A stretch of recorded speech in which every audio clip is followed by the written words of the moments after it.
नमस्कार दोस्तों, explore your life channel पर आपका हार्दिक स्वागत है। दोस्तों, आज हम बात करेंगे स्वावलंबन की ज्योति। स्वावलंबन क्या होता है और ये जो लेख आप देख रहे हैं अपने स्क्रीन पर, ये लेख दोस्तों डॉक्टर विजय अग्रवाल जो कि आध्यात्मिक विषयों के लेखक हैं व चिंतक हैं, इनके द्वारा लिखा गया है और हम इसे पढ़ेंगे और आपको समझाने का प्रयास करेंगे। अगर मेरा प्रयास आपको अच्छा लगेगा दोस्तों, तो प्लीज़ आप चैनल को लाइक, शेयर एंड सब्सक्राइब करके सपोर्ट कर सकते हैं।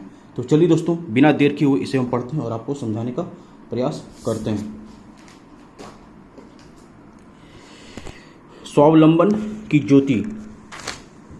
दोस्तों, स्वावलंबन की ज्योति क्या है, इस पर हम पढ़ेंगे और बताएंगे। प्राचीन भारतीय दर्शन की एक मिनट दोस्तों, प्राचीन भारतीय दर्शन की यह विशेषता है कि हमारे ऋषि मुनियों ने भारतीय जीवन को प्रकृति के एक समान एवं अभिन्न अंग मानकर दोनों के परस्पर संबंधों पर गहराई से विचार किया है। परिणामतः भारत के सामने प्रकृति हमेशा जीवन के प्रारूप के रूप में उपस्थित रही। उसने प्रकृति के आत्मनिर्भर एवं स्वावलंबी चरित्र को देखा, उसे अपनी ऋचाओं में सराहा, वाणी से उद्घाटित किया और अंततः उसके चरित्र को आत्मसात कर भारतीय मानस में रचा बसा दिया। ऋग वैदिक काल का मनुष्य इसी चेतना को लेकर जीता रहा है। चेतना की इस स्वावलंबी चरित्र को भटकने के भी प्रयास हुए। उत्तर वैदिक काल में कर्मकांडों की प्रबलता तथा 9वीं-10वीं शताब्दी में पौराणिक प्रभावों ने भगवावाद, पुनर्जन्म, स्वर्ग नरक की अवधारणा आदि विचारों द्वारा इसे चोट पहुंचाने की भरपूर कोशिश की। वे इस प्रयास में सफल तो रहे, लेकिन इसके मूल को नष्ट करने में सफल नहीं हो सके। उदाहरण के तौर पर यजुर्वेद के समय ऋग्वेद की प्रगतिशील चेतना शिथिल पड़ चुकी थी। प्रकृति का मानवीकरण किया जा चुका था। ईश्वर की सत्ता के स्वीकार ने कर्मवाद को कमजोर करना शुरू कर दिया और ऐसे में जब इस काल का ऋषि 100 वर्ष तक जीवित रहने की इच्छा व्यक्त करता है तो उसकी इस इच्छा में आत्मनिर्भरता की ललक स्पष्ट झलकती है। वह स्पष्ट रूप से कहता है कि दीन स्याद सरदह शर्त, मैं दीनहीन होकर जीना नहीं चाहता, मेरे शरीर की समस्त इंद्रियां स्वस्थ रहे। महर्षि पतंजलि ने अपने ग्रंथ अष्टांग योग में स्वावलंबन के लिए एक श्रेष्ठ मनोवैज्ञानिक तंत्र दिया। उन्होंने लिखा, जब आप किसी महान उद्देश्य से प्रेरित होते हैं तो अपने मस्तिष्क अपनी सीमाओं के पार चला जाता है। ऊर्जा, चेतना और प्रतिभा जीवंत हो उठते हैं। यहाँ विशेष रूप से आयुर्वेदाचार्य महर्षि चरक की याद करना अत्यंत प्रासंगिक होगा।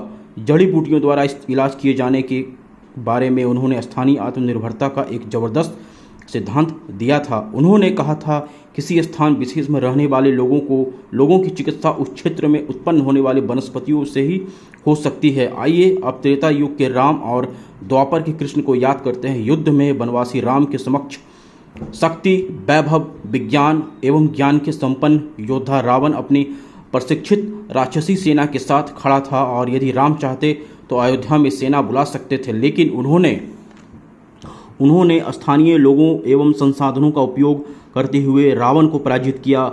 उन्होंने स्थानीयता को स्वावलंबन का सर्वोच्च आधार सिद्ध करके दिखाया।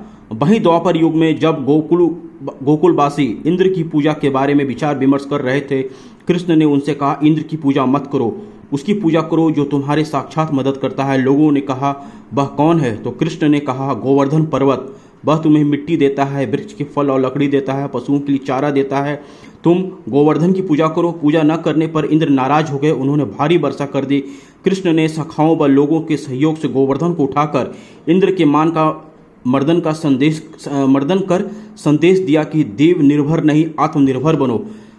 अर्जुन को श्री कृष्ण ने मनोवैज्ञानिक ढंग से युद्ध में संलग्न किया। गीता के अंतिम श्लोक के अर्थ पर ध्यान दे, जिसमें सफलता का सार निहित है। संजय ने धृतराष्ट्र से कहा, जहाँ योगेश्वर कृष्ण और धनुर्धर अर्जुन है, वहीं ऐश्वर्य, विजय, अलौकिक शक्ति व नीति भी रहती है। ऐसा मेरा मत है। ब्रिटिश राज में जब भारतीय चेतना हताश से ग्रस्त थी, तब स्वामी विवेकानंद ने वेदांत की नवीन व्याख्या कर उत्साह का संचार किया था।